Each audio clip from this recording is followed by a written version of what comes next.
आज संडे, आरामाचा दिवस, पण काही गोष्ट आजही शांत नाही. Welcome to unsolved Sunday.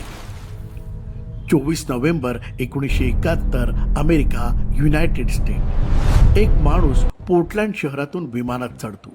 Flight होती North West Orient Airlines flight 305 जाणार होती पोर्टलँड टू सॅटल. तो स्वतःला सांगत होता डॅन कूपर.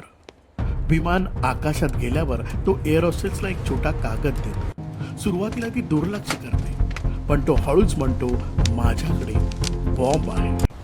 ती घाबरते आणि कॅप्टनला इन्फॉर्म करते. तो शांतपणे सांगतो, मला हवे आहेत $200,000.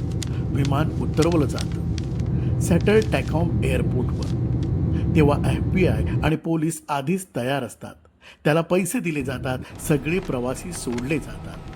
आता विमानात उरतात फक्त कूपर आणि क्रू मेंबर.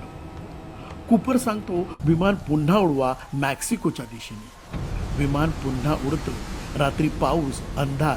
साधारण वॉशिंग्टनच्या राज्यावर 10,000 फूट उंचीवर कूपर मागच्या स्टेअरकेस उघडतो आणि पॅराशूट घालतो आणि तो आकाशातून खाली उडी मारतो. त्या क्षणानंतर ना त्याचा पत्ता ना त्याचं शरीर. 1980 काही पैसे नदीत सापडतात, पण कूपर कायमचा कायम. फेडरल ब्युरो ऑफ इन्व्हेस्टिगेशननी 45 वर्ष शोध घेतला, पण 2016 केस बंद केली. आजही केस अनसॉल्व आहे. एक माणूस आकाशातून गायब झाला, गेला तर तो गेला कुठे?